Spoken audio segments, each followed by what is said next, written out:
It's Wednesday night and you're bored as shit. You've got nothing better to do, and you love your rugby league. So it's time to get online for League of Inches.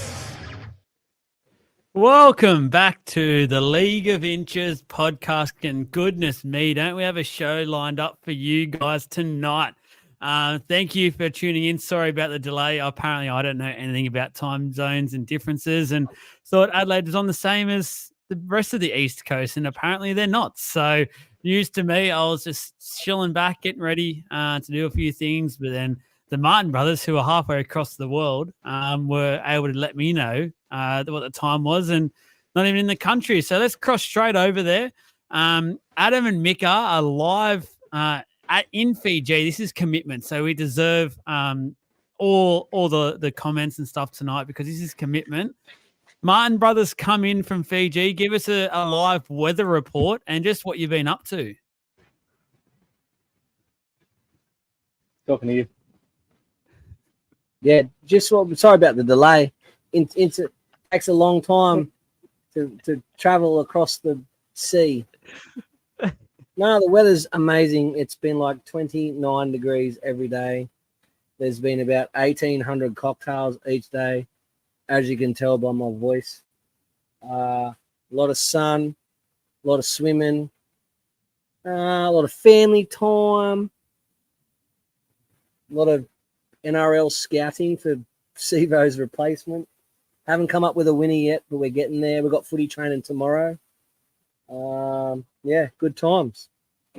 Oh, yeah. He mentioned the footy training. He mentioned the footy training tomorrow. I met the one of the Fijian plantation island and close islands buyers rugby. I don't know if it's union or league. I don't know what it is. I don't know what I've signed myself up for, but I got asked to play on Friday. I knocked back that offer because we sadly leave on Friday, but I've agreed to come along and teach him some skills tomorrow. Tomorrow afternoon at 5 o'clock. So Michael's coming with me, so that should be an experience. So yeah, we're doing it for scouting. We are scouting for sure. Is it true that you've had a sighting of Micah Sivo? Is there truth to that? I met his cousin, apparently. I don't know if he's telling the truth or not. But yeah. Oh, I seen a photo, and I don't know if it was right or not, but it seemed like your missus was getting quite close to Micah Sivo. So I don't know. Yeah, well, I don't know. Mum reckons it's true, so she was the only one that fell for that. That great editing thinks it's a great job of camp. She goes, "Oh, that's not Sivo. It must be his cousin or something." But then Michael met his cousin, so we know his cousin looks nothing like him. But they love him over here. Like honestly, Joel, Love him. if you come over here, you get fucking stabbed at the airport. It's as simple as that. Like you literally turn around, you say rugby league, and they go, "Oh, Micah Sivo, we love him." And I'm just like, "Yeah, I love him too." Yeah, because there's some, they're the nicest humans ever over here, but they look like they could fuck you up if they wanted to. I've actually got the photo that you're talking about. Do you mind if we added? I know it involves a child, so we have to get your blessing first, Adam. But is it okay?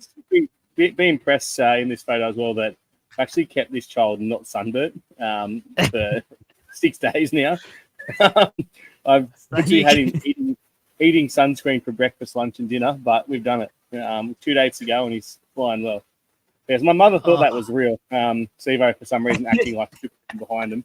Sivo acting like why he's is he on the hang Titanic. planing? Why is Sivo hang planing? He's on the Titanic, and you know what happened to that ship?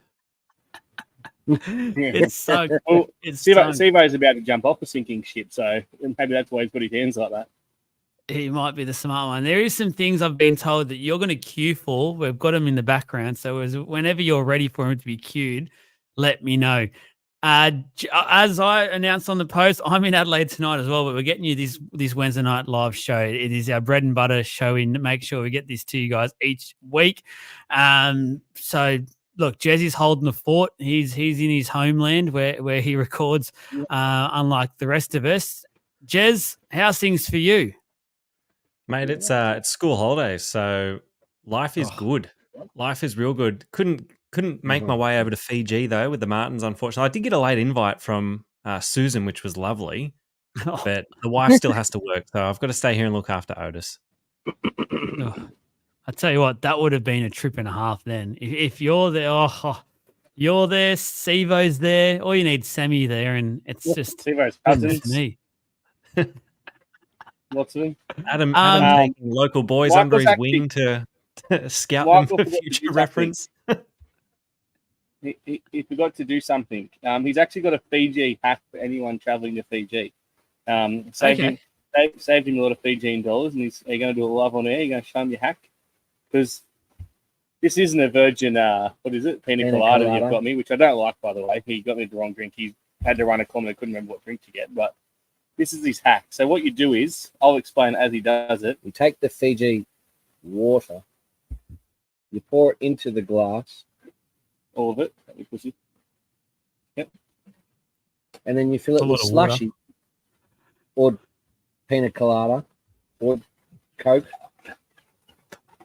And then you have yourself a non-virgin slushy peanut colada or Coke. Duty With Fiji. free. That Fiji water, it's some strong shit. You've been drinking Fiji Yeah, I was water going to all say night. that Fijian water. They talk about it a lot, and it's just hits you hard. Look, I know you boys obviously have been quite busy. So what caught your eye this week? Maybe, or I'm pretty much hoping and praying and certain it will be based off the field. So I'll throw to Jez to kick us off first. What caught your eye this week, Jez, either on or off the football field? Off the field, it was the comments around Kalen Ponga's return, and it was from majority of Knights fans. So in the group chat, we're ripping him to shreds. I thought he had quite a good game back. Only a couple of errors, but was involved in many things. Had over 200 odd run meters, nearly 10 tackle busts. But that was something that was really bizarre from Knights fans themselves to be putting shit on their best player returning. I find that so weird. Lots of negativity getting around lately. That's weird because he did poll some points in the League of Inches Player of the Year on the weekend as well. So yeah, Thought it was a solid pretty good. return after being off for quite some time, and he's made his way into the Origin team. Can't be that bad. Did you have one for off the field as well? Nah, school holidays. I'm actually just enjoying every single day and taking it easy. It's nice. I seen you at the bowling alley the other night or the other day. What'd you score? Yep. Tell us what you scored. Oh, just a humble 200. just quickly, just a lazy throwdown. All right, Martin Brothers, Adam, you can kick it off. What caught your eye this week? Has to be something, please. You know what? You can both say something embarrassing. What the other one's done this week so far. All right. What Lucas has done. Like I've told before, my 3-year-old son. First of all, we've confused Lucas. He had to be 4 over here to go to the kids club, so we actually had to convince my 3-year-old son that he was 4. So now he genuinely thinks he's 4, and he goes, You skipped a birthday. He goes, but where was my cake? That was good. The other highlight of the trip so far was Lucas walking into the room, realizing he had no TV, and goes, "There's no TV. What are we going to do?" That was followed up by him looking at himself in the shower after being in PG for one day, looking down at himself and going, "Dad, why am I white?" So yeah, we've had some highlights of the trip so far. kids make for a great trip. Why does everyone keep saying Booler at me? Yeah, he's been hilarious. an absolute fire. I just realised we've watched fuck all footy. Yeah, we got to watch the Eels South game on my iPad in a bar in Namby. That's about it. I've seen the last 10 minutes of the Knights game, so most of our stuff will be off field. For me, it was. Did you get to watch the Para game? For someone who tipped a perfect round. Hey, boy, that's why I'm winning the comp, right? It's taking you this long to mention it. For me, it was an off-field thing. Just how beautiful the Fijian people are and how beautiful their country is. If you haven't been to Fiji, please get here. Their main, I guess, income, I guess you'd call it, is tourism. Come and spend some money here and enjoy it, and just enjoy their culture. It's amazing. Australians could learn a thing or two from polite Fijians, that's for sure. I'm gonna follow that up. I feel like Fiji, although they're lovely, they have a great lack of communication. They don't communicate well. So it all makes, like with each other, so it all makes sense to me now why Mike Acevo hasn't been able to defend for the last 6 years, 7 years, because he can't communicate with his inside man. We've been blowing up at the bloke going, why can't he communicate? And after being in Fiji for 5 days, I finally got the answers I needed. So, yeah, that's been answered. I don't think really. Is there anything else? We watched the Parramatta game, I said. Yeah, I watched the last 10 minutes of the Knights game. On Jeremy's comment about Ponga, I have a lot of Knights fans, mates, who, again, to me, were like, we're a better team without him, which blew my mind. In the last 10 minutes of that game, I didn't think he had a good game, but I can't comment on the rest of his game. I heard he was quite good. He looked like he hadn't been out for so long. He was keen for contact. He worked hard. So I'm not surprised that he's on the bench. If New South Wales aren't careful, he will tear up some of that space in the middle. You've given us open mic now. I've got 2 more. Oh, Jesus. I've got 2 more. One of them is over here how much they Don't need actually to talk love footy. It's rugby. all good. They love rugby league. They love rugby union as well. How big it is from over there, like Australian sport and stuff. So that's huge. But the other one, I think Jeremy's got something that caught his eye as well that he may have forgotten about. So, yeah, you might want to watch this one because Jeremy's got something that caught his eye. This would be the video, Joel. What Is this one? me? There's 2. The video. Ocean? Yep.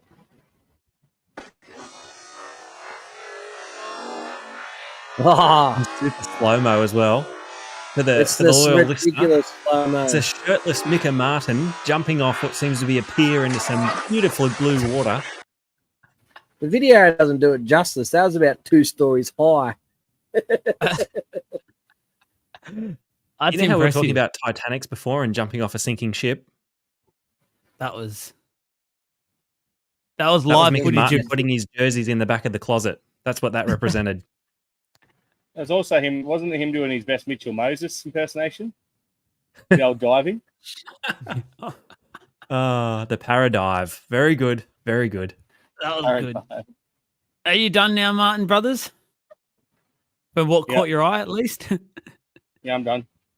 All right. For me, I'll go on the footy this weekend. I'm going to say the young talent in the NRL at the moment, the depth, I feel like has gotten all of a sudden to a very, very good level within like a 6-month period. I thought the weekend was one of the best rounds of football we've had this year. And it's genuinely around a time where we've got Origin, we've got players a bit fatigued, injured, a lot of the youngsters coming through on that and having a couple of games in a row. And I thought it was a really, really good round of football. I loved watching the Saturday games were sensational. It was really good to watch those games. And yeah, just credit. I think there's a lot of talk of these new teams coming into the competition next few years that we don't have the depth. I think we do. I'm still seriously starting to think that we've got some really good kids out there that haven't been found yet, haven't been given a go, and are just waiting to get a chance. So credit to the young talent there. Well, here we go. I'm trying to work out what way to go about this one. All right, there's some Eels fans in, so we'll go the Eels first. We'll get them hit and done, get them out of the way. First off, they've announced Jason Riles as the head coach from 2025 and on a 4-year deal. Boys, first off, is it the right option? Is it the right decision? Are you happy with it? I'll go for the neutral first so the Martin brothers, before the answer, can get a bit more liquid courage so we'll get some brutal honesty coming out of their mouths. So have a few more sips, boys. Maybe a quick run to the bar. But Jez, from an outsider's point of view, do you think Riles was the man for the job? I think he was one of the only men for the job. Just looking at the people that are available, and for him to knock back some jobs that he's been offered, like it was linked to the Dragons, and he said no. He's taken on a big club, which is Parramatta, and Parramatta is a humongous club. There are lots of things that he has to do, whether that be he clears out some players. There will be some tough decisions that he has to make, but if he can control this footy team, and if he doesn't have to worry about the board or anybody else chirping in his ear around what selections have to be made or who has to be in his squad, I think he's actually going to do a very, very good job. He's been in that Melbourne system for a very long time, and I know that that's not the only qualification that you should have, but Melbourne are just that good that you'd like to think that that is also ingrained in every single other person that is in that coach's box. If he can bring some of that Melbourne mentality to Parramatta, Para's in for a really good one here. And I'm excited if he can get the most out of Mitchell Moses and that team, if he can make some really tough decisions around some aging players, I think Parramatta within the next couple of years are going to be quite strong again. I hope you're right. I really, really hope you're right. And I want to echo what you said. I think a lot of people are underestimating just how big this job is ahead of him. And I think that's why so many of us, myself included, said that this needed to go to an experienced coach, because it's not just about the on-field stuff. There is so much that he has to fix up and deal with as well. It's clear that the boardroom are a bit all over the shop, it's fair to say, at the moment. So he's got to deal with that. As a first-time coach, he's got so much on his plate. He's literally walking into almost a new club in a way, but it's not a new club. It's worse because it's an existing club that's just in shambles. Martin Brothers, scissors, paper, rock. Who wants to go first on this one and give your thoughts? Yeah. I've got some pros and some cons. I'm going to start with the cons first. The cons I have is, obviously posted on the Talking Power one, some pretty reliable sources that he's told the boys at Melbourne, the playing group there, that he wants to coach the club one day when Craig Bellman decides to retire. My fear is that he doesn't see Parramatta as a long-term option. He sees it as a break-in to being a first-grade coach, like Ricky Stewart. Not that he broke in, but at Parramatta he saw it as a job he could take for a while to get himself back into a head coach role. And then when the opportunity comes to Melbourne, he packs up his bag and leaves. That's the concern I have. The other concern I have is obviously that he hasn't coached at, he's been an assistant his whole life. I know everyone's got to start somewhere, but to start straight at NRL club that I guess he won't get a lot of leeway in the way that way. The pressure of the job is pretty huge being at Parramatta. The fans demand and want better than what we've had. So there's a lot of pressure to come into that. And now we've gone through our second rookie coach in a row. Like Brad Arthur, I know he had a long term as a rookie coach when he started. I guess the pros are defensively he could be one of the best coaches in the game. The fact he's a meathead front rower at his playing games.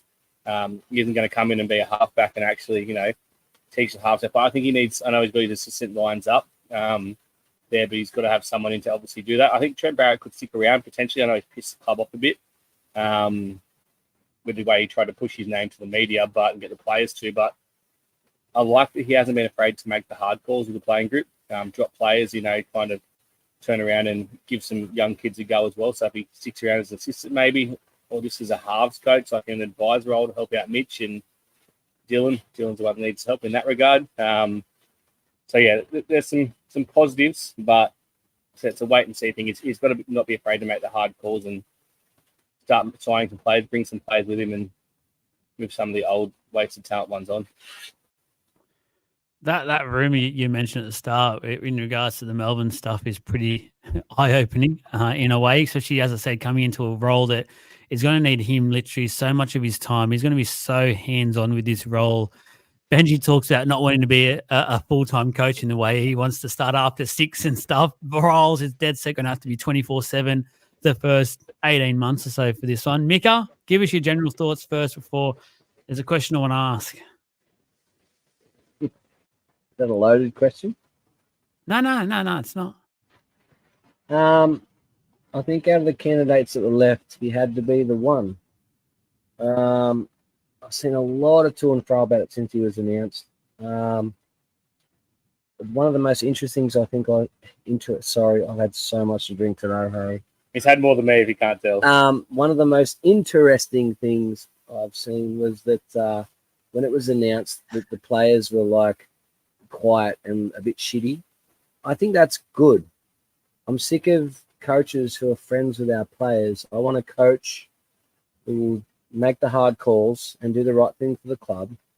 Because as someone said in the comments on one of the Parramatta podcasts, some podcast a few weeks ago, the name on the front of the jersey means more than the name on the back. If you're not happy with our coach and you got the shits, then get the fuck out. Like, I'm happy that they might be a bit stirred up by it. Our defence has been an issue for a long time. If he can fix that, I think we're straight away back up in the game. I do agree, after reading some articles about Barrett, that he could potentially stay because we've had Nathan Cleary and Mitch Moses both come out and say what he's done for their game. And, people forget what Barrett did in the 6 jersey for, say, New South Wales. Like, Barrett he might not be that good of a coach, but he was a phenomenal half. They also played together too, Riles and Barrett at St George. Yeah, so I wouldn't be surprised if he does stick around. As just an attacking coach, that's fine by me.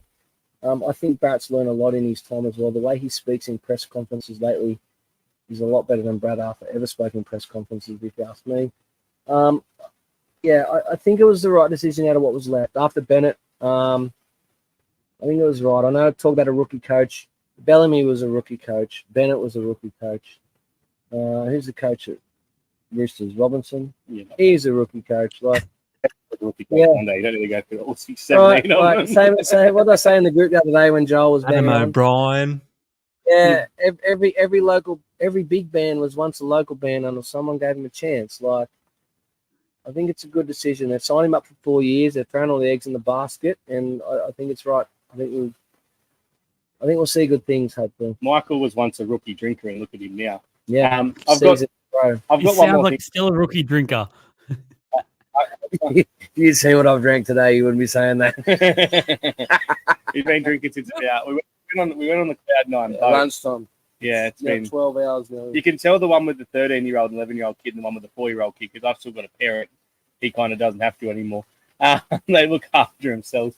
The one thing I want to add is I spoke to someone from somewhere, and I found out that the club wanted a coach that was strong, a coach that could, they knew they had a good problem with the benching play group. strong, or No. Well, he looks like the kind of bloke, if you spill your drink on him in a bar, he'd fucking flog you. It's not a bloke you'd want to piss off.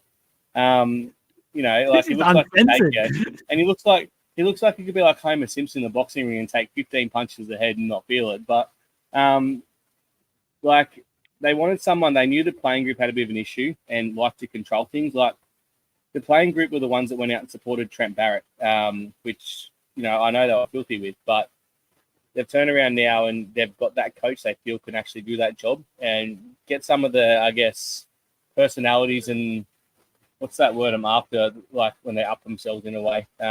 Let's say they're up Cockiness? Arrogance. Yeah, arrogance, exactly right. Yeah, like get that under control. That's what I think they've got in Riles. that's sort of look. I understand with the Barrett stuff. I do get keeping him and keeping him on with the job, but I just don't know if it's his clicked as a coach. And like I understand the assistant roles and stuff, but I feel like in a way it's a good time to just start fresh and just have completely fresh faces in the place and not have someone who the players love and keep that sort of safety net there for them. I feel like it'd be better for that whole group to just have a whole new feel in place. Riles knows enough people to get a good option in there at the club and just literally start from zero all the way and start again sort of thing.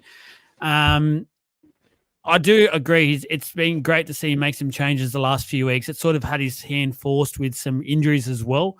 So it'd be interesting to see how much he would have changed if those players were fit. But just, I personally just want to see the whole coaching staff get changed up. I'm happy to bring in like Luke Bird or something and bring in a few other guys with him. They need a senior figure there. Like there was talk of this, I don't know why people took this so seriously, but Brian Smith coming back as coach for mine was never an option.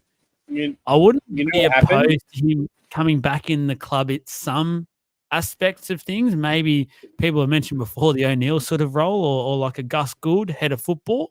He's not a head coach anymore, but I wouldn't mind him being something in the club. They had when they had the final interview, I think it was last Monday or Tuesday.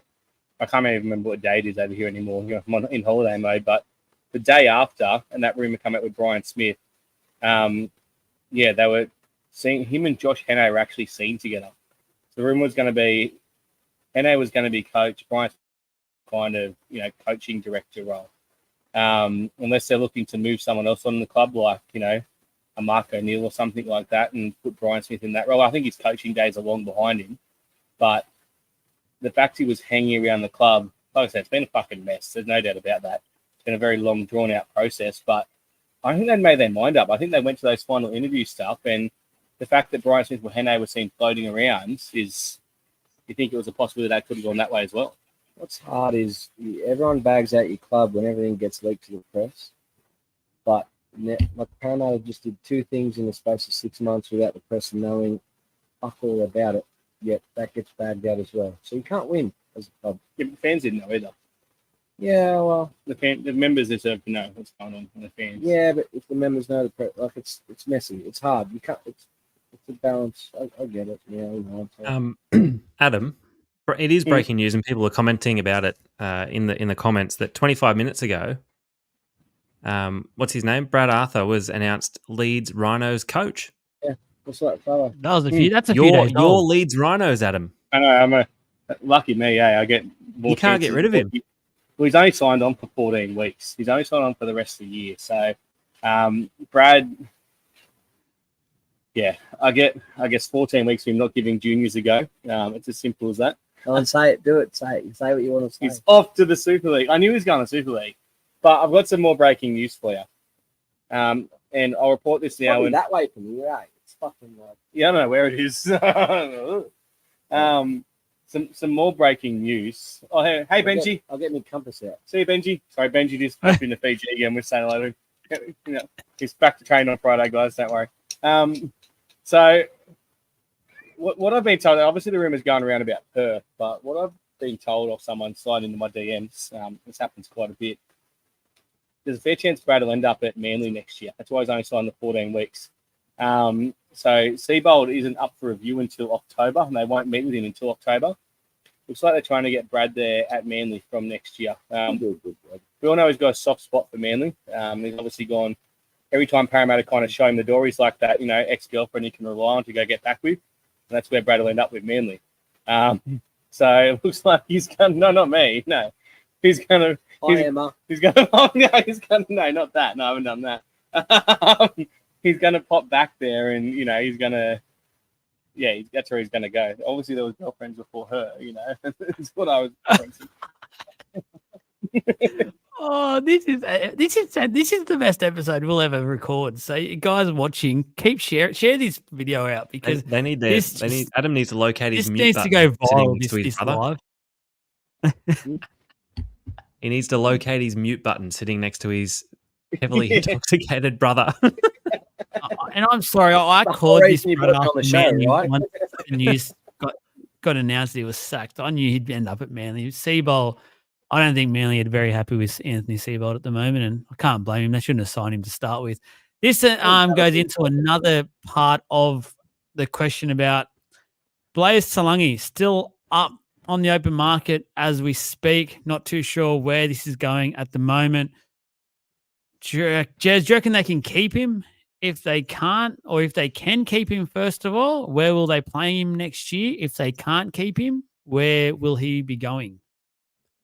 You've got to try and keep him. Like, thinking of the aging backline that you've got to try and keep him. You can't see Gutho playing for much longer, surely, with those busted knees. And even he came out and was like, I'm happy to move around positions to keep him here. Blaise has actually been linked to Newcastle and St. George. And then I think the Dolphins actually just entered the race as well. So he's got three clubs coming after him. They see a very talented young man with a bright future. So if I'm Parramatta, I'm trying to lock that in, and that could be part of those tough conversations that you have to have and move those aging players on. I wanted to ask you this question because I was hoping for that sort of answer, because I want to then step back one step and then say, with this Jason Ryles appointment, surely for mine, he needs to get into the club ASAP. I know he's with the Storm at the moment and he's contracted as such. If you actually look back at the role he's got at the moment with the Storm, people are starting to say he's assistant. He's not the assistant coach there at the Storm. He's actually like the coach's coach of the junior side of the things for the Storm system, in charge of all the pathway stuff and things like that. He's clearly not going to be there moving forward. So I don't know why the Storm would even want him to hang around. You'd want to promote someone who's going to be there in the future. And for mine, this Parramatta job needs to get done pretty much yesterday. Like, someone needed to go there yesterday and start cleaning this shit up, because there's that much to do. There's a lot of retention stuff, as you just explained, Jez. There's got to get it right. You've got to change things. I don't know what the Martin brothers are wasted. But what do you think? Do you think he needs to get it sooner rather than later? No. Like with this Blaise thing, like he needs to get there, and from mine, he needs to sort it out. Well, the culture at the moment at Parramatta is a bunch of losers. That's how I put it. That's the culture. Like, they're used to losing. They don't know how to win.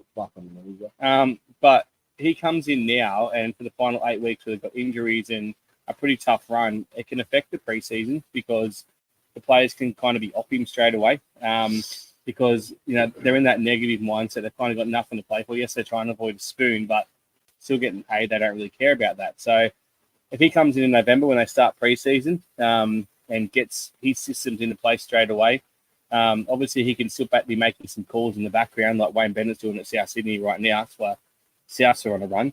But if he can do that and start to get things into place next year, yeah, that's great. But you don't actually want him coaching. I think his mind's already on the job. Can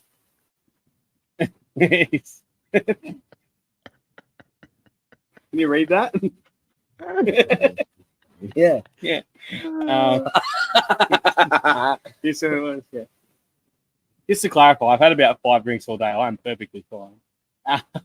But Heat stroke. yeah, so yeah, if he November, by the time it comes, so obviously they've got to start moving on players. I don't know. The first question was about Blaze in a way.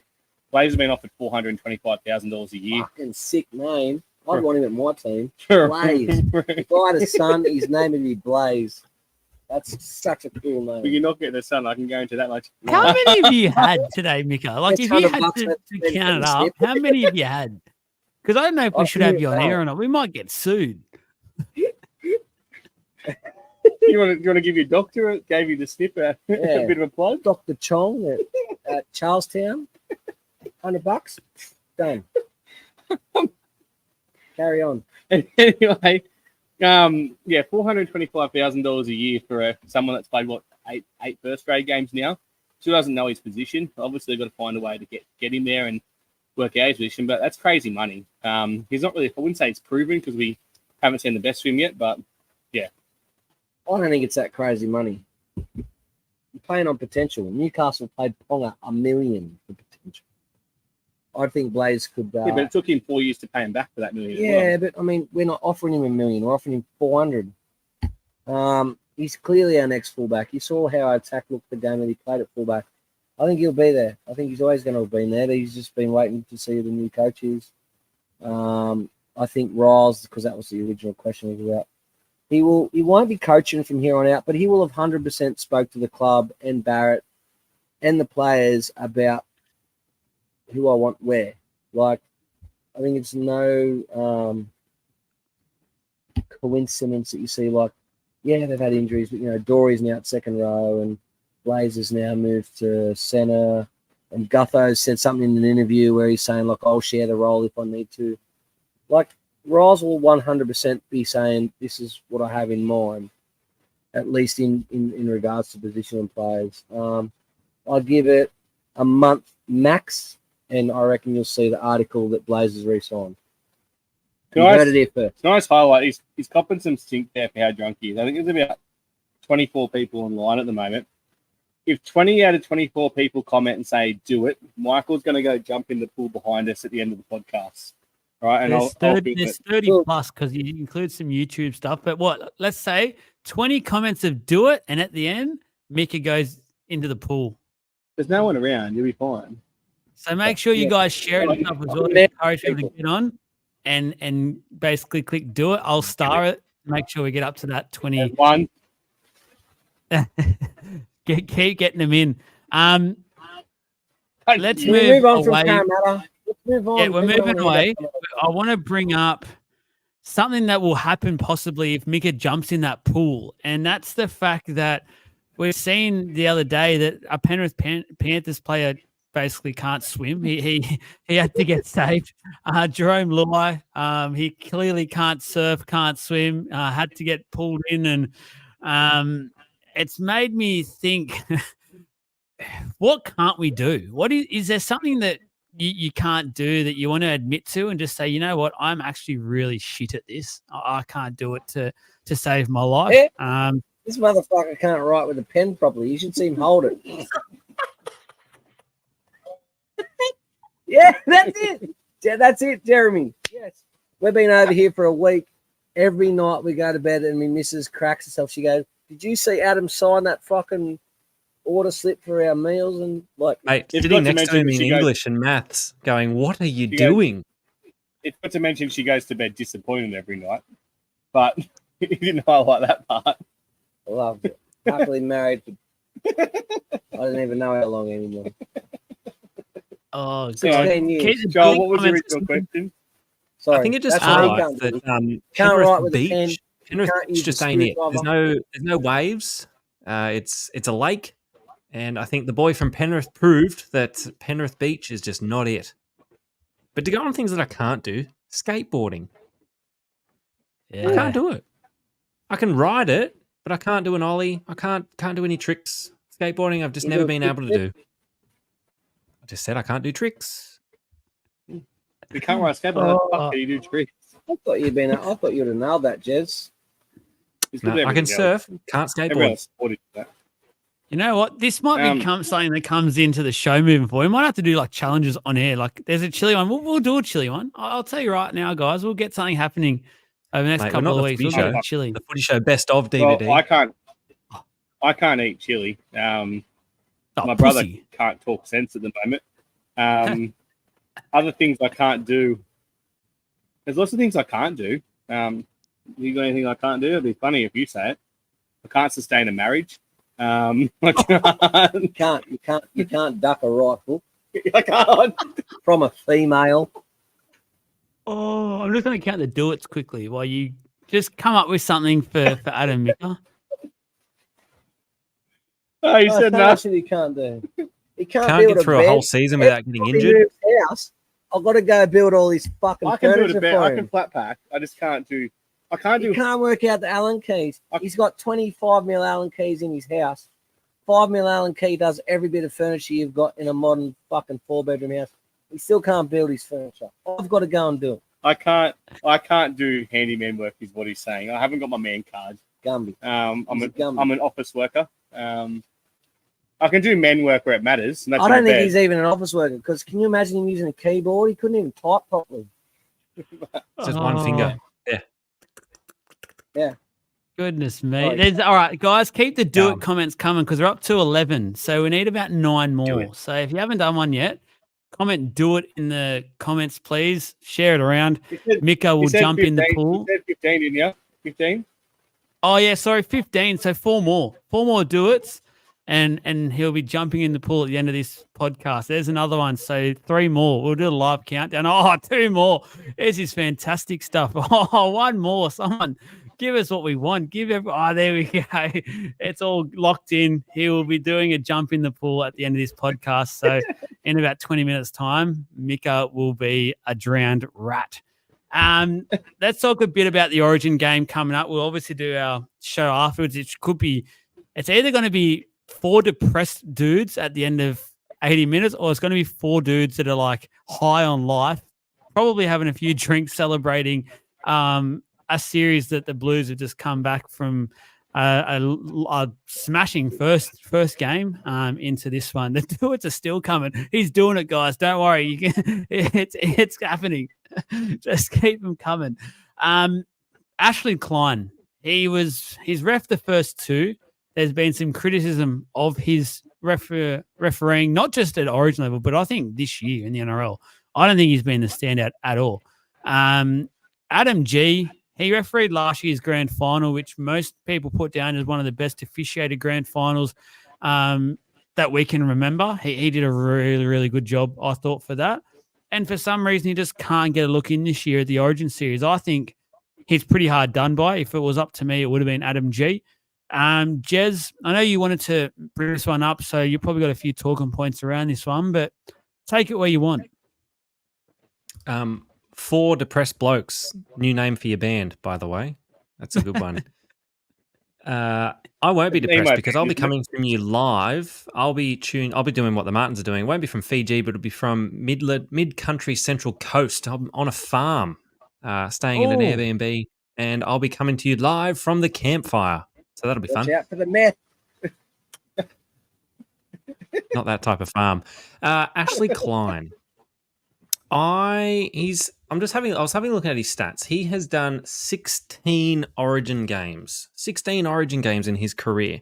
and I think he has inserted himself into 16 of 16 games. I don't think he can officiate a game without having to determine what happens in it or saying, hey, guys, I'm here too. And I know that's been some of the comments that we made watching these two games especially. He has turned the tide for both teams at some point with these just ridiculous penalties that he'll blow for one team but not the other. I agree with your comment around Adam G. That grand final last year was probably the best officiated game we've seen in years, yet he still can't get a look in. So unless the Martin brothers have some inside information, I don't know how Ashley Klein got all three of these games, especially after the first two.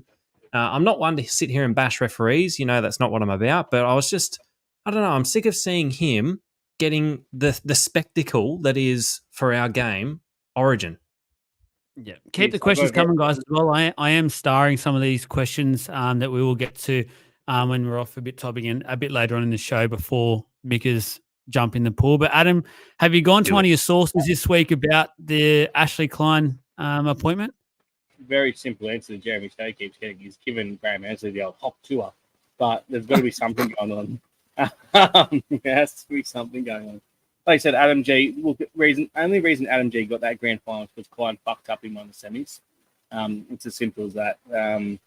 If not, he would have had the grand final. And obviously, Adam G. got the grand final, did a great job, but then he's kind of disappeared back down the pecking order. They love Ashley Klein. I don't know why they love Ashley Klein. Shut your fucking mouth. Shut your fucking mouth. Go on. You talk to me. It's very simple. You remember that being 22 Jump Street? Shut your fucking mouth. It's very simple. Ashley Klein gives the NRL the games they want with his penalties either way. He gives them the games they want. No. Yeah, They want to pass does. the game. There's all this talk about faster games and making the game faster. He just stops the game with Doesn't matter. incompetency. He gives them the game they want. Here comes the Captain punch up. because he makes fuck-ups. Penalties. He doesn't deserve it. No one likes him. No one rates him as the best referee. The best referee is Grant Atkins and the way he talks to the players. He should be the referee for the Origin.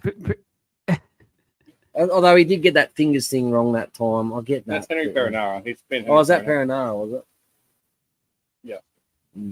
Henry Perinara is definitely the best referee that I've seen in a very long time. He got lots of the Knights games, and I thought he officiated those games very well. He was really But good. he's when not it on the dropped team back anymore. to One NRL ref.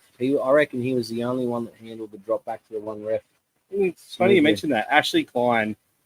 I'm gonna stick up referees here for a second, and I'll talk about Ashley Klein. I'll talk about Ashley Klein first. He handled the game well when there was two referees.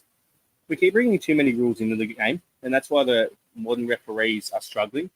Like, I'll give you an example: the downtown rule.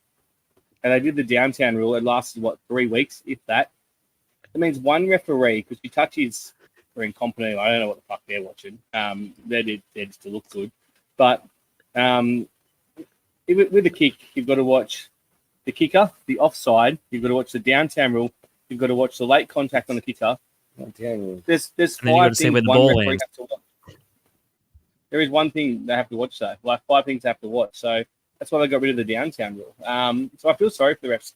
They're making the game too complicated, bringing too many rules in. That's why they're making so many fuck-ups. Like, we've been constantly talking about how the referees are terrible. And someone like Ashley Klein, who's been refereeing for so long, he hasn't handled how many changes there've been. And that's why he misses these new things that frustrate you the most, because they come out and make a big talking point about it, and then he just gets it wrong. I just feel like he inserts himself into the game too much. Like, Yeah, he the way needs that a he moment. speaks to players, the way that he blows the pee out of that whistle sometimes, they're for minute penalties, but it's just to say, hey guys, don't forget I'm here too. I'll Yeah, go it's back like you to need that moment in the game where someone will be able to say, hey, remember when Ashley Klein said I did this? Like, he's trying to insert his own moment in every game. 100% the kid that didn't get invited to any parties and was a virgin until he paid his first route. We all know that. But we can't judge the bloke on that. I'll sort of go back to on that sort of thing being he has to have his moment in game one when Suoliti went to the had to get sent off. I thought the way he dealt with Jake Debojevic during that was pretty disrespectful and not quite right. It was like sort of him trying to just be firm, a big firm ass, and just said basically what I'm going to say, he's going, and that's it. Where generally every other time I've seen that sort of thing happen, seen it on the weekend, Tedesco with the referee, they actually sat there and just sort of actually got to explain it. Actually had a short little chat about it where he just sort of tried to give Jake the go away, like this is my moment type thing. I want to send him off, and See you later. Get the airtime, I guess. Oh, there you go. Is that him or us? What was that? Oh, we lost Oh, you. we lost you for a second. That actually was real delay. The internet knew you were talking too much shit. On the Rich day, coming from you this episode. he shut Jake down Do that it. bad that he shut Jake in that bag that Jake couldn't get back on the field till the 4 minutes to go. But you're right, you've nailed that. The way he spoke to him and stuff, it was like there was a predetermined idea who was going to win that game. Yeah, 100%. All right. Huge blow for the Blues. To be honest, and we'll talk a little bit. There's a few Origin questions to come with the question side of things. Keep that coming. Latrell Mitchell, I don't want to underestimate this. This is a huge blow to the Blues. I think we're in with a really good chance. I don't know why. I know it's Suncorp. I know we've not been very good at that in the past, but I just look at our team and I just feel like we've gotten better every single game and improved in just little aspects. Takes aside the Latrell thing because it's a huge blow, I know, but Bradman Best has been in great form the last probably 4 weeks, especially. I thought he's been sensational, so I'm happy to have him in the team as the replacement. Latrell's a different beast, though. He strikes absolute fear into Queensland, and I have no doubt whatsoever that he played a huge part in Game 2's outcome because he would have played into the Queensland's head pretty much that whole lead-in. They would have been thinking about him, talking about him, trying to think of ways to not let him get under their skin and things like that. Just little things. It's just that sort of caliber of player will just affect a lot of things. Jez, the Latrell out for Game 3. Just how huge do you think is it, or do you think Bradman Best can quite easily cover him? It's a huge out. Latrell brought that whole mongrel mentality to the Blues that they didn't have in Game 1. He was phenomenal. I know Mitch Moses was man of the match, and I called that, by the way. Remember, before the Origin series, I said, Mitch Moses will come in and he'll be man of the match. So, points to me. But Latrell was the one that set the tone for the Blues. Every hit up, he was even doing the little late shots that you get away with in Origin. He was pushing people off when the ball was going dead and just doing all those little mongrel things that you need someone to do in the Origin team. And that's what Gordon Tallis was apparently really upset about. Oh, he pushed him in the back when the ball went out. Yeah, righto, Gordon, calm down. So it is a huge out for the Blues. Bradman has been playing well, but not to the caliber that Latrell Mitchell played in that game. So it's the best that we can get in that position.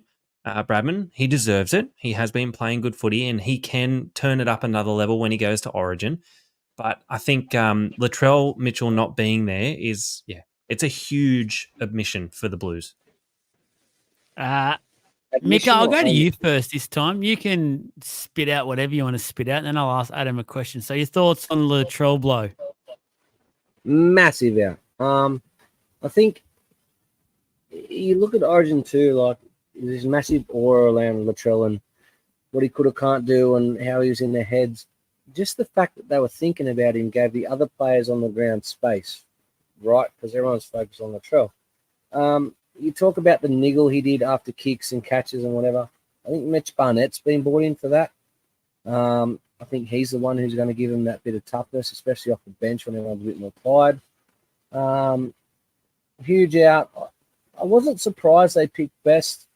When I was surprised is when I also found out he was carrying the injury. So Turbo had a big push to be in the centres. Not that I wanted him there because he's been carrying injury his whole career. Yeah, so I don't know. I don't think Best plays though. I still don't think Best plays. I think Burton. Do you reckon he'll try his best to make the field? I think he will. Simply the best. I think I've heard that song so many times. You're better I've than got that, a Joel. mate. Come on. I've got a mate who can sing that song better It was than there. anyone other than Tina Turner, but I digress. I don't think Best plays at centre, especially after the picture I've seen today. I think Burton comes in at centre, and I think Burton's a better centre than a 5'8", so I'm not that disappointed about that. Adam, that's the question I want to ask you. Is, in your opinion, was Best the best replacement for Latrell, or was it perhaps someone else that's either in the squad or not in the squad? There's a lot of I talk think- about Sule should have come back straight in and proven why he was chosen in game 1, but I thought He that should was have never pretty been crazy. chosen in game 1. He's fucking So rubbish. Bradman, He Brad- was.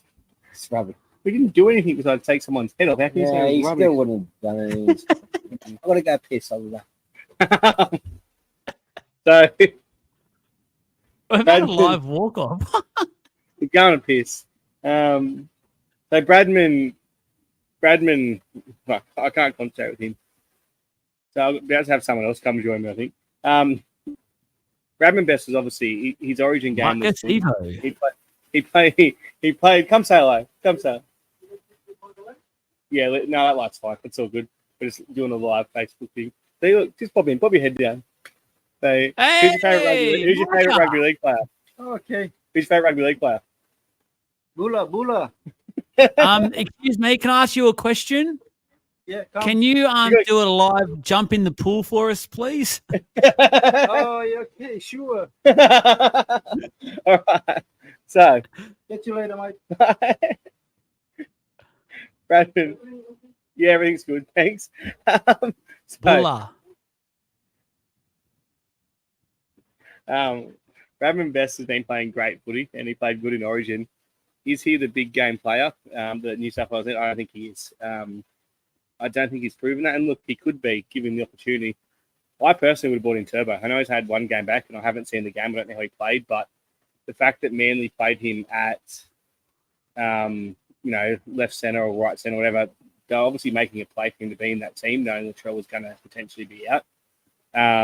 Or, the opportunities there, or maybe they see his future in the centres. But Tom has that aura about him. He's a big game player. He's an X-factor player. A Moses crossfield kick on one side to Lomax, a crossfield kick on the other side to Turbo. Could have had huge potential for New South Wales. As well, if Best is out and Best is carrying that injury, then we're over here. Then Best will be out. Like, I like Burton in the centres, and I know Lee's come in as the 18th man or 19th man, whatever, or just come into, as Best on injury cloud. But Burton's a good centre. He goes there. And they probably, it's just a completely different style. With literally playing that niggle, that power style. Like, and I guess the only other centre could probably play like that available for New South Wales is Tony Staggs. They weren't going to get that out of anyone else. So they've had to completely change it up. Yeah, just on Turbo, just because I did watch that game, and I don't know if Jez got to either or not, but he was wide off the mark, if I'm being honest. He was sort of just like he has been the last probably 2 years. When he comes back, he's not running like himself. He just looked really restricted in a lot of his movements. So I just wouldn't have wanted to have him at that Origin arena playing like that. Yeah, look, what is these? Jez, producer, please, at the end of this, tomorrow at some point, can you just clip up Mika's moments in this video? Because this could be better than Adam's self-proclaimed one he did 2 weeks ago. This has all time written all over it, honestly. Mika's been next level. Anyway, let's get to some questions because sorry, Mika, you go. So it's your show. I tried to tell you that I would be in no state to do this, but you didn't. Hey, you actually said that you would be very ready for this show and you'd be very, very professional. So depends on your definition of ready, I guess. But anyway, carry on. I don't want to interrupt. He's ready to jump in the pool. I was going to say we are getting to that. Chris has come in. Will Parra get the spoon this year? Jez, No. I know you like to stab us in the gut. Go ahead. Calm down. No, the Tigers will. Oh, I think we will get it. That's my view. Adam? Stab yourself in the gut then. Yeah, I will. I don't know who else at the moment we can beat besides the Tigers. We've got a very tough run home. Can't we even can beat the bye. Tigers this week without Moses. Yeah, we got beaten by the bye. If we can somehow beat the Titans with a bit of youth there, and the Titans have been very up and down, obviously, throughout the year as well. So there's a chance there. But after that, we've got the bye, who have already beaten us this year. Then we play Melbourne. Then we play the Warriors in Melbourne home, the Warriors in New Zealand, Penrith at home, the Roosters at Allianz, Brisbane in Suncorp, St George at home. So that's a tough run. And we could potentially beat St George if their season's over. Like, there's 2 or 3 wins there max, maybe 2 wins, and then we play the Tigers. It depends if the Tigers can win another game. I think we're going to have a classic spoon bowl. We seem to get a spoon bowl every year, and it's going to be the Friday 6 o'clock kickoff that it deserves for those 2 teams. Let's go. So, yeah, spoon bowl at... Let's do it live. Live from the spoon bowl. On Friday the 6th of September. Mick, are you still planning on coming up for the Suncorp game for the Broncos? Yeah, I'm fucking there. I can't wait. This could be a smash-up derby a few weeks in a row. Anyway, this is an interesting one. We haven't touched on the Queensland team much, but we'll touch on this thing. Thoughts on Fafita missing out again? Do you think there is bad blood between Slater and Fafita? Now, I'll say this. I was shocked that Fafita wasn't selected, at least on the bench. I think he would have been perfect for Queensland to have like a 20, 25-minute stint of just going crazy. But what I'll say is this. I watched the Titans-Sharks game on Friday night. And I don't know why I did this, but I focused a lot on Fafita because I had this feeling in my head, in my gut, that Slater wouldn't actually pick Fafita. And I wanted to see if there was reasons why I could find out why he hasn't done this or not. He was actually had a lot of lazy moments in that game where when he'd tackle someone, he'd just stand there at ruck. He wouldn't try and get back on side at all. He wouldn't try and get to marker. There was a few times where he'd just walk back as well. So there's a lot of those 1% moments that he wouldn't actually make. Mika, what do you want? I told you the other week they wouldn't pick him. I told you this. What do you want, a medal? Do you know how many things I've got right in the last 18 months and I'll just go with it? He's lazy. He's not an Origin player. They were never going to pick him, or they would have picked him earlier. I'm just saying I was right and you were wrong. Adam, have your sources how hasn't Adam broken out into bad blood? Come on, Adam. I know you're itching to. I was going to... bad blood. Adam, tell us about your sources about this one. Has anyone mentioned anything to you? That was very too much abrupt of me. Joel, I know you were a big push for him. I'm going to give you a question. We're going to role reverse this shit. You were very big on him being included in the Origin team. And you just said you saw him being lazy and shit, which is what we've always seen. Did you actually believe they should have picked him for that Origin game? Hang on, let me finish. Or were you just jumping on the whole media push that they should pick him? Like, honest opinion, do you think he deserved to be there given his form over the last, let's go, 18 months?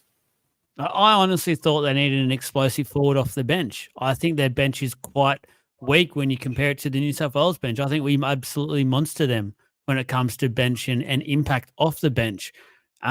Look, they've got a Ponga and Grant combo for game 3. That's very heavy reliant on having the upper hand. If they don't have that and Spencer and that come on and demolish them again like they did in game 2, I'm concerned that Ponga can even do a job. I think he's a wasted player to have on the bench if they can't get some forward dominance. I don't think Felice Kafusi can do it. I don't think Capewell can do it. I think for at least a 30-minute stint, as I said earlier, I would have had Fafita in my team from game 1. I understand why they went Sewer at the start. Sewer had been in some pretty good form for the Dragons, but I just think he needed at least some sort of game time for all of them. You know what? I disagree with the Ponga comments.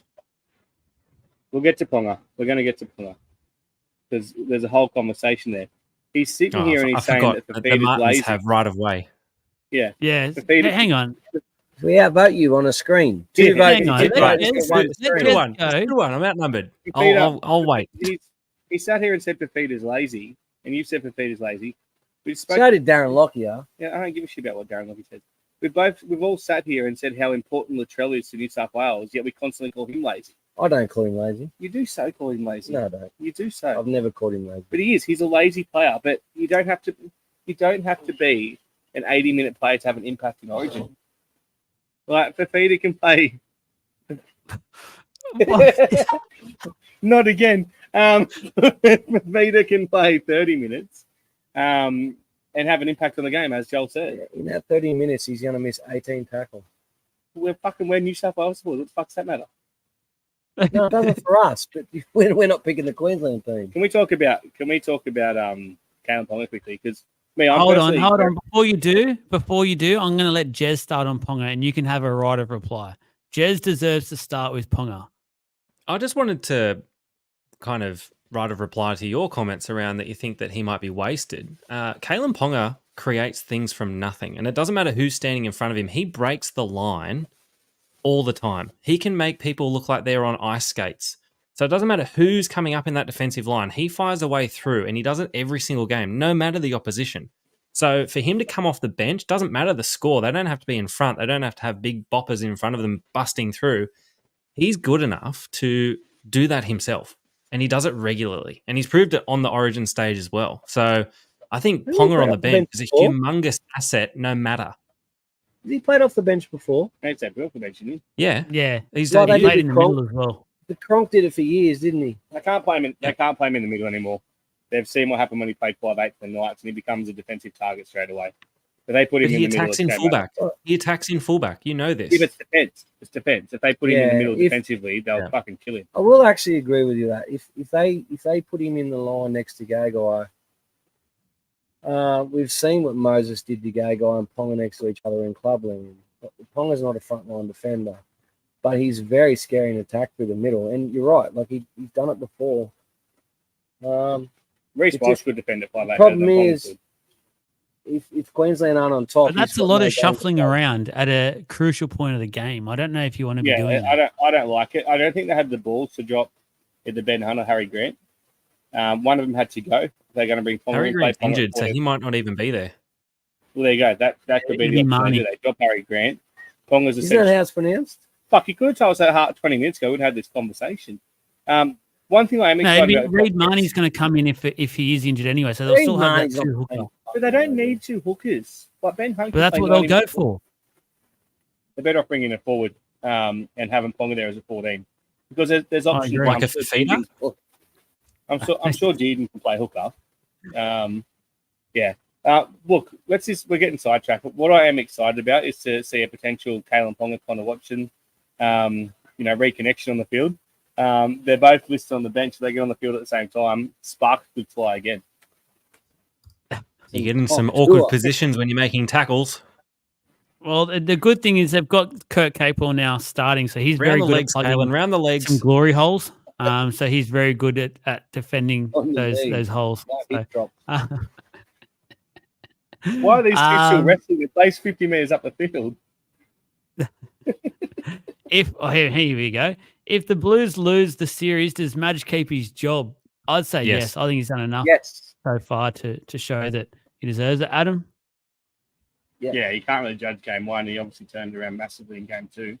I think New South Wales, I said Queensland 3-0. I think New South Wales can win the series. Like what you've touched on, Queensland's bench is weak as piss. New South Wales, I think, Chair's really sexy. Sorry, carry on. can you please add that to the thing?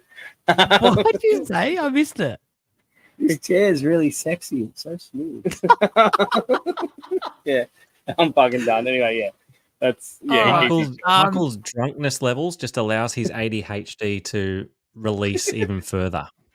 That's Madge, it. Madge absolutely keeps his job. The thing is, he finished his drink. He shouldn't be getting drunker. Like, it No, should be because I so- drink them so quick. After I finish drinking it, just still. Anyway, he'll absolutely keep his job. He should at least be given a year where, like, without a sin bin like that. I still think. Same Mika, we've got two more questions Send them. before you take your Okay. kid off. Do you think grand final should be shared between the major capital cities or just kept No. in Sydney as a tradition? Nor should Origin. Origin in Melbourne sucks ass, and it's a fucking joke. Is there a Melbourne Origin team? Do we play Victoria? No, we don't. Fuck off, We might Victoria. play. We- Or Just nearly Perth, 100,000 wherever. people in attendance. Some really No, don't care. rocketing Don't ticket care. sales You'll still for the fill a NRL. stadium at Suncorp. You'll still fill a stadium Correct. at New South Wales. There's a better atmosphere at both New South Wales and Queensland. I've been to the Melbourne game. Don't like before. it. Hate it. Don't Yeah. like it. Rectangle games don't fit on ovals. Make that Yeah. a thing. Well, they do. Square peg, round hole. Like you got that oval game 2 field on rectangles. Yes, yeah. What's your But next? No, What's but your they next don't look. They don't brain work. busted Like, goal? when you're viewing that live, it sucks. You're so far away. Yeah, it This does. sucks We've got a in general. personal one. What do we all do for work? Jez is a teacher. Oh, people already know that. Did you announce that once, Jez? Have we? I've only Must said I'm have. on school holidays about 4 Oh yeah, times. school so, holidays. So yeah. obviously, yeah. Sorry, my bad. This Adelaide stuff's got to Uh, me, guys. My bad. Assistant Mika principal, and I've brothers. got a 3-4 this year. Oh, ouch. How's Yeah, that? Nah, How's they're that good. to do? They're good. Not good. They're a good bunch of kids. Good. Okay. They're awesome. Very How lucky. come you don't whinge about it as much as me fucking sister does? Because I'm not Rachel Martin. I like what I do. He's a teacher, and it's just Oh. punish. Mika, what do you do? I'm a fitter by trade. I worked on the tools for 15 years, maintaining the passenger trains that run up and down the Hunter Valley. I've now been off the tools for 5 years. I'm a maintenance shift manager. So I, run shifts. I do maintenance planning, and I still, when I want to go out on the floor and help build engines and shit, it's quite enjoyable. I love it. Do shift work, 12-hour shifts, days and nights. I get plenty of time with my girls and my wife when I'm not working too much fucking overtime like I have for the last 4 months. And Well, you're a my girls- musician as well, Yeah, and a I am. podcaster. A musician and a podcaster. Come and see my band sometime. We tour Australia. It's fun. Can I talk now? Adam, Yeah. Have you finished yet? I'm actually, I'm a support worker. I work with people that need support. Says the guy who can't use a pen. No, that's a joke. You should see him when he gets in the water in the lagoon down here. The water gets up to his waist and he's... Never mind. Yeah. Is this true, Adam? Are you unemployed? No, I'm not unemployed. I work for the same company as him. I do scheduling and schedule drivers and guard diagrams, and I have a part-time OnlyFans account. No, not really. Just the first one. Hawk too. All right, we'll finish I with work. this one. I work from home, by the way, for those who want an unemployed comment. What do you, Joel? What do you do, Joel? Come on. Just warehousing sort of transport company all over the place, in and out of different states at the moment. It's been ridiculous, but big hours. Podcasting on the side, I guess. thought you were a That's truck the driver. page as well. I thought you were a truckie that ran up and down the coast. No, I've turned into that though. It's really fun. But anyway, love your work. I know you're tuning in. Love you for the support. Thank you. Been great. Great, tough time. But anyway, we won't be on together until after game 3. So quickly, just your prediction for next Wednesday night. Who wins it? Man of the match. And I want you to include man of the series as well. Can I go first? So Michael doesn't overtalk me. Yep. I'm going. I've done a complete 360 here because I had Queensland 3-0. Going New South Wales 26-18. Bold prediction. I'm going to give you a bold prediction. Is 3 sim bins in the game, and the Biff will be back. Biff. Oh fuck! In and out. We're back. You got us? Yeah, just keep talking. It's just your picture that freezes. Smell the cheese. Smell the Let me cheese. know. And I know he's only played 1 game, potentially 2. If New South Wales win this series, Mitchell Moses will get man of the series. If Queensland, Smell the cheese. if Queensland can win the series, GC will get it. There you go. Mika, what do you got? Before this series, I was like Queensland 3-0, but I kind of feel like New South Wales might get it. They always talk about like, because it's in the impossible thing to win a decider in Queensland after coming back from 1-0. It happens every now and then, and I feel like we're due. So I'm going to go New South Wales. I said for New South Wales to win game 2 that Moses and Latrell had to have the game of their career. I think Moses did that. Latrell was very good as well. So for New South Wales to win again, Moses is going to have a similar game. And if he does, I think he'll get man of the series for New South Wales. Do you reckon Latrell will have a good game? Nah, he won't.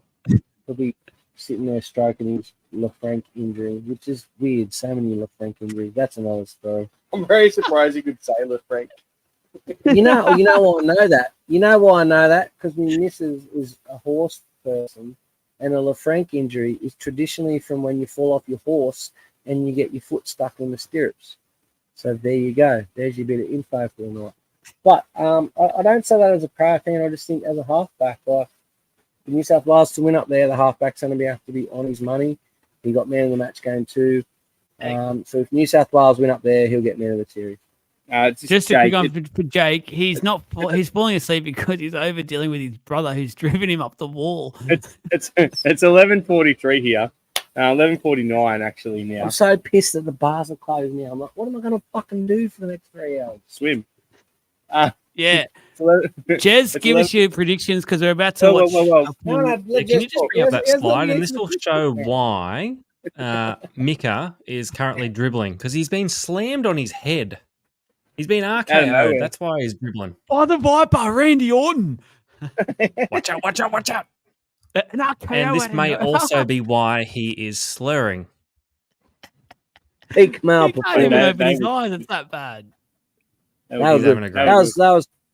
Oh fuck! That was a big cocktail. $56 was about 4 cocktails. Well worth it. Yeah. 56 Fiji. All right, It's about Origin 40 prediction. Yeah. New South Wales win. I agree with Mika. I feel it too. Not just with my blue glasses on, but it's the unwinnable game, and we're going to do it. It's going to be 26-16. I'm going to go with Jerome LOI to get player of the match this time, but Mitch Moses to get player of the series. I'm still sticking with that because he's just going to have a phenomenal game. But that's my prediction. And I like the 3 sin bins. I'm just going to reduce it to 2 sin bins, and they're both going to be for Queensland because I think they're going to step up and try and bring the biff. Alrighty. I will lock in. I think the Blues will do it. I agree. I think the Blues will get it done and win. I'll go again. They'll win well. I think they're in some form. I really love the bench. The bench just does things for me. I think the man of the match might be Dylan Edwards. I think he might get one. And then I think man of the series for mine is Angus Crichton. I think Angus Crichton has been huge in the last 2 games, and he does similar in the third. He's played all 3 games. I think that will edge him slightly ahead of people like Moses and the like. But yeah, that's mine. All right, Mika, we've got to that time of the night. You've had it's actually been about 30 do-it comments. So Adam's got to pick up the camera, make sure we can all see it as viewers. Turn your flashlight on, Adam. To watch this. But you know what? Before we do that, is there a way to set up the camera? Because to honor Paul Coulson, who's been a great supporter of the page, he's requested that you both do it. So we need you to put the camera up. Both have a jump. We can't see anything, Adam. I'm sober. I'm not doing it. Oh, do it for our loyal subscribers. Nah. I cannot do it. All right. Where is it? We can't even see the bottom. We can just see trees. Don't go We're looking yet. at palm trees. We're looking at We're palm getting there. trees. The pool wasn't that fucking He's close. walking down the Jesus. pool. Oh, the Lilos are out, ready for tomorrow morning. Mick has got his shirt off already. Jez will be happy about this one. That is Can you see Mika, him? just confirming. Yep, we can see him. All right, in you go. He's doing some stretches. Watch that ledge. And he's in. Did you see that? He surfaced. Yeah, he Drinks, surfaced his make face. sure that you have the life jacket on hand because he will need rescuing. On that There you note, go. honestly, that is it. Well done, Mika. That's sobered you up. Thank you. That was absolute gold. I hope everyone has stayed around to watch that because that in itself deserves some love, some comments, some shares, everything you can do. Martin Brothers, thank you for coming in over in Fiji. Really, really appreciate it. Jez, thanks for holding the fort as we've all been busy and just away. So those posts you did this afternoon were absolutely sensational. So really, really appreciate it. As you said, we'll be back next Wednesday post Origin. Hopefully we're all in a great mood with the New South Wales victory. But you know what? After that, Jez, sign us out, please. Can we hang on? Can we Well- take this out tonight? Something special? Yeah, go for it. We'll do a SIVO chant. SIVO. SIVO. Okay, go. Well done. Big efforts. Well done. Thank you, Martin Brothers. The best way to share the page is through word of mouth. So if you know any people that love talking footy, interested in watching the games with us can even join our live Discord by joining the Patreon group. Is it Patreon? I don't even know. It's through Facebook, but sign up to the group. It's a couple of bucks, cheaper than a cup of coffee a week, and you can join in with the League of Inches chat. Please like and share and leave some reviews. Give us 5 stars, but then leave just like horrible reviews in the comments. Just make sure that they're 5 stars though, and then just go to town in the comments. Call us whatever you want. Just make sure that they're 5-star reviews, and we might actually read some of them out. So that'll be fun. Yeah. But from all of us here at League of Inches, good night. I think Dame wants to kind of what's in you.